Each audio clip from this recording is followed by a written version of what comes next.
জান্নাত মহান রব্বুল আলামিনের পক্ষ থেকে মুমিনদের জন্য এমন একটি নিয়ামত যা কোনো চক্ষু কখনো দেখেনি, কোনো কান কখনো শ্রবণ করেনি, এমনকি কোনো মানুষের পক্ষে কল্পনা করাও সম্ভব না। এক কথায় জান্নাতের তুলনা কেবলই জান্নাত। দুনিয়ার কোনো কিছুর সাথেই তার তুলনা হয় না।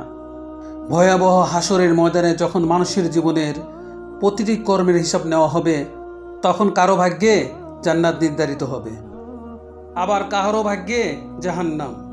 এবার আপনি কল্পনা করুন, আল্লাহর রহমতে সেই সৌভাগ্যবান বান্দাদের মধ্যে আপনি একজন, যাদের ভাগ্যে জান্নাত নসিব হয়েছে।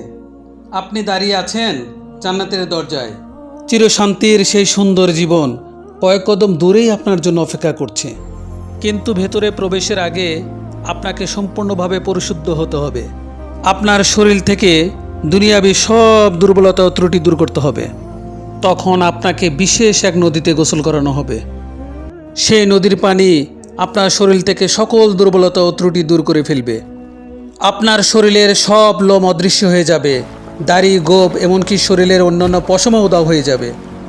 ফলে আপনি হয়ে উঠবেন 33 বছরের টকবগে সুদর্শন একজন মানুষ। কিন্তু এখনও আপনি পুরোপুরি প্রস্তুত নন, আরও কিছু ধাপ বাকি আছে। অতঃপর আপনার জন্য প্রস্তুত করা হবে বিশেষ এক ধরনের ঝর্ণা। এই ঝর্ণা থেকে আপনি পানি পান করবেন।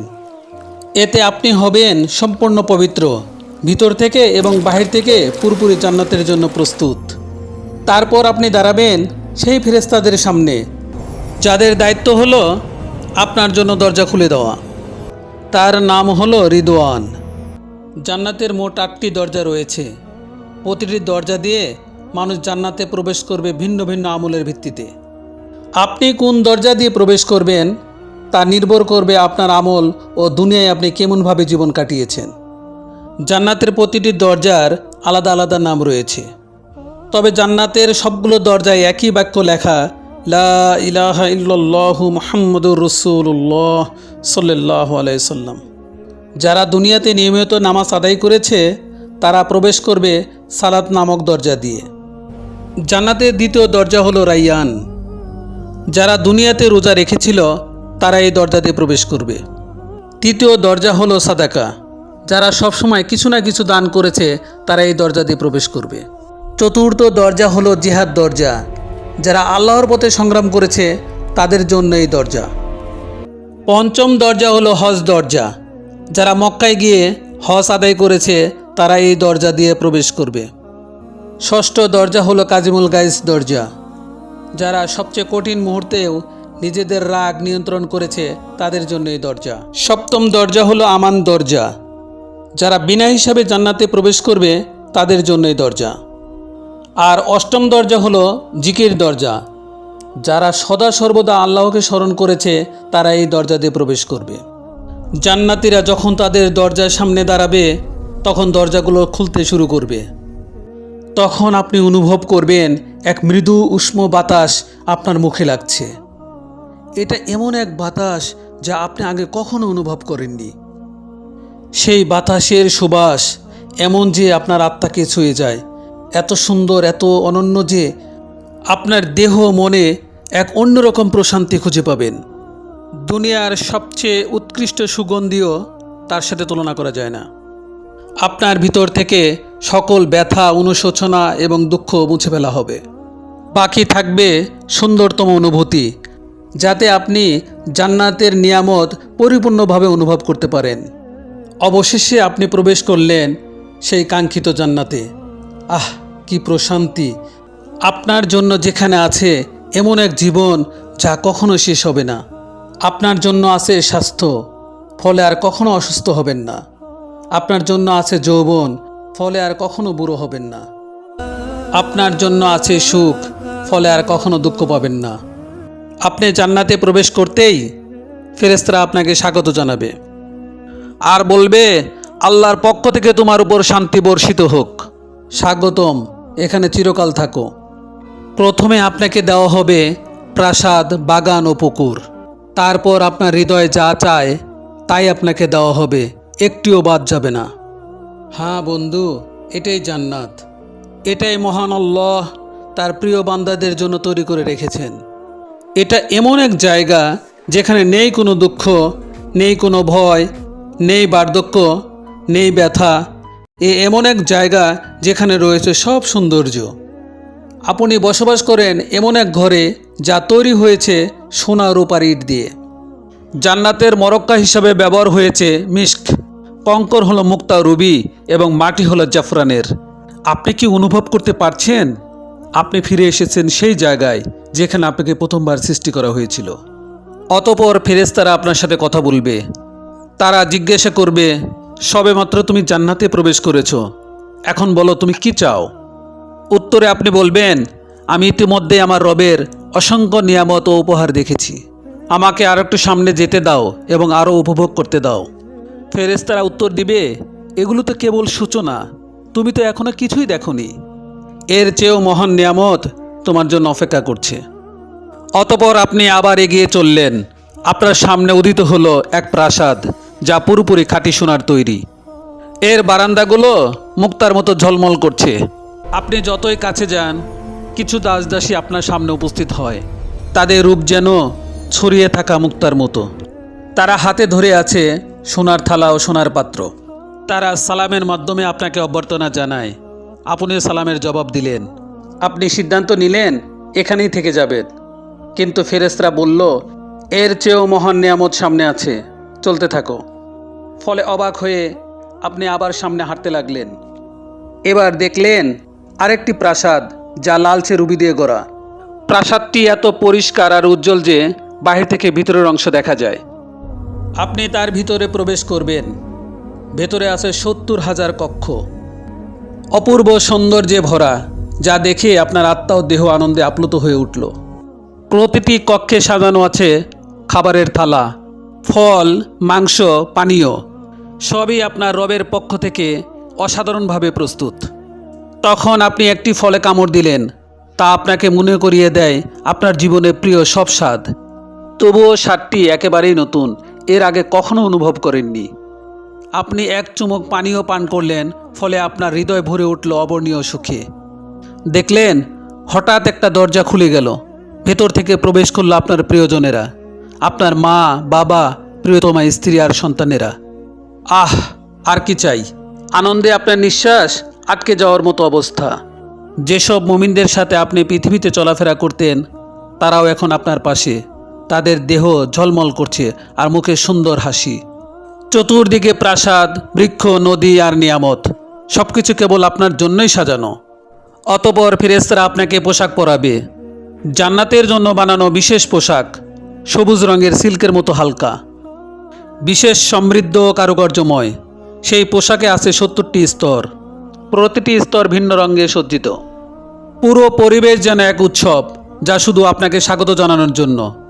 শান্ত প্রশান্ত অসংখ্য দাসদাসী পাশে প্রস্তুত, যে কোনো মুহূর্তে সেবা দেওয়ার জন্য। আপনি বিস্ময়ে ভাবলেন, এখন আমি কি করব, কোথায় যাব? এখন এক আয়োজন শুরু হলো। একটি মেষ আনা হলো এমন এক জায়গায় যা জান্নাতবাসী ও জাহান্নামবাসী উভয় দেখতে পায়। কিন্তু এই মেষ সাধারণ প্রাণী নয়, এর নাম মৃত্যু। এরপর যা ঘটে তা আপনার হৃদয়কে চিরস্থায়ী শান্তির আরও কাছাকাছি নিয়ে যায়। একটি ঘোষণা শোনা যায়, হে জান্নাতবাসীগণ, তোমরা জানো এটি কে? তখন জান্নাতবাসীরা মাথা তোলে এবং বলে, হ্যাঁ, এটিই তো সে মৃত্যু। অতপর আবার ঘোষণা হয়, হে জাহান্নামবাসীগণ, তোমরা জানো এটি কে? জাহান্নামবাসীরাও একসঙ্গে উত্তর দেয়, এটিই তো মৃত্যু। এরপর একজন ফেরেশতা সেই মেষকে কোরবানি করল। ফলে মৃত্যুর মৃত্যু হলো এবং ফেরেশতা ঘোষণা দিল, মৃত্যু আর কখনো তোমাদের সামনে আসবে না। আপনি আর কখনো অসুস্থ হবেন না, আপনি চিরকাল বাঁচবেন, আপনার আর মৃত্যু নেই। জান্নাতবাসীদের জন্য এটাই হলো চিরন্তন আনন্দ। যদি আপনি এই জীবনে বিবাহিত হন এবং উভয়ে জান্নাতে প্রবেশ করেন, তাহলে আপনাদের বন্ধন আবারও ফিরিয়ে দেওয়া হবে। কিন্তু এখানে আর কখনোই আপনাদেরকে আলাদা হতে হবে না। সেই স্বামী ও স্ত্রীকে জান্নাতে উচ্চ মর্যাদা দেওয়া হবে। সেখানে থাকবে না কোনো ঝগড়া, না হৃদয় ভাঙা, না বিশ্বাসঘাতকতা। সেখানে থাকবে শুধু খাঁটি ভালোবাসা, যা প্রতি মুহূর্তে আরও গভীর হবে। স্ত্রী ও স্বামী সময়ের সাথে আরও সুন্দর হয়ে উঠবে। একজন বাইরে থেকে ফিরে এলে অন্যজন তাকে দেখবে আগের চেয়ে সুন্দর রূপে। উভয়ই একই কথা বলবে, তোমাকে আগের চেয়ে আরও সুন্দর লাগছে। নারীরা এতটাই সুন্দর হবে যে তারা দুনিয়ার সবচেয়ে অপূর্ব নারীদেরও ছাড়িয়ে যাবে। যদি আপনি বিবাহিত না হন বা স্বামীর সাথে কখনো শান্তি না পান, তাহলে আল্লাহ তাআলা আপনাকে দিবেন তার থেকে উত্তম সঙ্গী, যিনি শুধু আপনার জন্যই সৃষ্টি, এতটাই সুন্দর যা আপনি কখনো কল্পনা করেননি। আপনি যখনই তার চোখের দিকে তাকাবেন, আপনার হৃদয় মনে করবে এই মুহূর্তের জন্যই সে শ্রেষ্ঠ। আপনি তার হাত ধরবেন এবং একসাথে হাঁটবেন চিরন্তন জীবনে স্বামী স্ত্রী হয়ে। জান্নাতের মানুষ পাখির মতো উড়তে পারবে, অসীম উপত্যকা, বৃক্ষ ও পাহাড়ে উড়ে বেড়াতে পারবে, অথবা মুহূর্তেই এক জায়গা থেকে অন্য জায়গায় যেতে পারবে। জান্নাতে মানুষ চিন্তার গতিতে চলাফেরা করবে, যেমনটা বর্তমান আত্মা করে। আত্মা যখন দেহের কারাগার থেকে মুক্ত হয়, সে তখন স্বাধীনভাবে চলে বেড়ায়, স্বপ্নের মতো। দুনিয়াতে আপনি চোখ বন্ধ করলেই যেভাবে বিভিন্ন দেশে পৌঁছে যান, জান্নাতে ঠিক এটাই হবে বাস্তব। জান্নাতবাসীরা পাখির মতো উড়বে। তারা বাগান, পাহাড় ও প্রাসাদ ভ্রমণ করবে, যা কোনো চোখ আগে কখনো দেখেনি। তারা বন্ধুদের সাথে মিলিত হবে। তারা খাবে, দাবে এবং গভীর আলাপচারিতা উপভোগ করবে, যা দুনিয়ার আনন্দদায়ক আলাপের চেয়েও উত্তম হবে। তারা ভোজ আয়োজন করবে, নবীদের সাথে বসবে, সরাসরি সাহাবীদের কাছ থেকে তাদের কাহিনী শুনবে, আউলিয়াদের সাথে সাক্ষাৎ করবে। এই সকল কথোপকথন ও আলাপচারিতায় তাদের আনন্দকে আরও বাড়িয়ে দেবে। দুনিয়ার সবচেয়ে বড় সমস্যা একাকিত্ব। সেই একাকিত্ব চিরতরে শেষ হয়ে যাবে। সেখানে আর কেউ একাকিত্ব বোধ করবে না। দুনিয়ার অচেনা মানুষ, গরিব, অসুস্থ, বন্দি সমাজের তাড়নার মানুষেরা সেদিন তারাও ফিরে তাকাবে সব কষ্টের দিকে এবং বলবে, এই কষ্ট তো কিছুই ছিল না, আমার রব আমাকে সব সৌন্দর্য, বন্ধু আর নিয়ামত দিয়েছেন। যদি আমি এর চেয়েও ভয়াবহ কষ্টে ভুগতাম, তবুও আমি সন্তুষ্ট থাকতাম। জান্নাতবাসীরা জান্নাতে কি খাবে এবং কি পান করবে? যখন মানুষেরা প্রথমে জান্নাতে প্রবেশ করবে, তখন তাদের প্রথম খাবার হবে এক তিমির কলিজা। হাদিসের ভাষ্যমতে এটি সেই তিমির কলিজা যে তিমি দুনিয়াতে হযরত ইউনুস আলাইহিস সালামকে গিলে নিয়েছিল। আমলে জান্নাতে কোনো খাবারের প্রয়োজন হবে না। সেখানে খাওয়া দাওয়া হবে কেবল আনন্দের জন্য। বিশেষ করে পাখির মাংস এবং ফলমূলের মধ্যে ডালিম, আঙুর, চেরি, কলা এবং খেজুর থাকবে। পানীয় হিসাবে থাকবে সোনার পেয়ালায় দুধ, মধু, বিশুদ্ধ পানি, কাফুর ও তাসনিম। জান্নাতবাসীরা এই নিয়ামতগুলো চিরকাল ভোগ করবে, কিন্তু কখনো ক্ষুধা বা তৃষ্ণা অনুভব করবে না। জান্নাতে মূলত 8টি স্তর রয়েছে। ইবনে আব্বাস রাদিয়াল্লাহু তাআলা আনহু হইতে বর্ণিত একটি হাদিসের রেওয়াতে আমরা এটাই জানতে পারি যে প্রথম স্তর জান্নাতুল ফিরদাউস। এটি জান্নাতের সর্বোচ্চ স্তর। এটি জান্নাতের কেন্দ্রস্থলে অবস্থিত এবং সবচেয়ে মূল্যবান অংশ। এটি সরাসরি আল্লাহর আরশের নিচে অবস্থিত। হাদিসের ভাষ্যমতে জান্নাতুল ফিরদাউসের 4টি বিভাগ রয়েছে। 2টি বিভাগে সবকিছু সোনার তৈরি আর 2টি বিভাগে সবকিছু রূপার তৈরি। কে কে এই জান্নাতুল ফিরদাউসে প্রবেশ করবে? যারা নামাজে বিনয় প্রদর্শন করে, যারা নিরর্থক ও অযথা কাজ থেকে নিজেকে বিরত রাখে, যারা নিজেদের পবিত্রতা রক্ষা করে, যারা আমানত ও ওয়াদা পূর্ণ করে, যারা ওজর ব্যতীত নিয়মিত নামাজ আদায় করে, তারাই পাবে জান্নাতুল ফিরদাউস। আর দ্বিতীয় স্তর হলো জান্নাতে আদান। ইসলামী বিশ্বাস অনুসারে জান্নাতি আদান হলো জান্নাতের একটি বিশেষ স্তর বা অংশ, যেখানে আল্লাহকে ভয় করা মুত্তাকিন ব্যক্তিরা অবস্থান করবেন। জান্নাতি আদান জান্নাতের অন্যান্য স্তর থেকে শ্রেষ্ঠ। যাহারা আল্লাহকে ভয় করে জীবনযাপন করে এবং সকল প্রকার অন্যায় কাজ থেকে নিজেকে বিরত রাখে, তারাই এই জান্নাতে প্রবেশ করবে। এখানে থাকবে কল্পনার অতীত সৌন্দর্য। এর ভিতর দিয়ে সোনার নদী প্রবাহিত হবে। তৃতীয় স্তর হলো জান্নাতুল নাঈম। জান্নাতুল নাঈম বা নিয়ামতে ভরপুর জান্নাতে তারা থাকবেন যাদের জীবন ছিল আল্লাহভীতি, বিশ্বাস, সৎকর্ম, আত্মিক বিশুদ্ধতা এবং ভালো কাজ দ্বারা পরিপূর্ণ। মহান আল্লাহ তাদেরকে এই জান্নাতে স্থান দিবেন। আর চতুর্থ স্তর হলো দারুল খুলদ, বিশ্বাসীদের জন্য চিরন্তন সুখের আবাস। এখানে কোনো ভয় বা দুঃখ থাকবে না, অসংখ্য নিয়ামতে পরিপূর্ণ থাকবে। পঞ্চম স্তর হলো জান্নাতুল মাওয়া, বিশেষভাবে শহীদদের জন্য প্রস্তুতকৃত জান্নাত। এ জান্নাতে তারা আল্লাহর অফুরন্ত নিয়ামত উপভোগ করবে এবং চিরন্তন সুখে থাকবে। আর ষষ্ঠ স্তর হলো দারুস সালাম, বিশ্বাসীদের জন্য চিরন্তন শান্তি ও নিরাপত্তার জান্নাত, যেখানে থাকবে না কোনো ভয়, দুঃখ কিংবা মন্দ কিছু। সপ্তম স্তর হলো ইল্লিউন, যেখানে আল্লাহর নিকটবর্তী ফেরেশতারা এবং সৎ মুমিনরা অবস্থান করবে।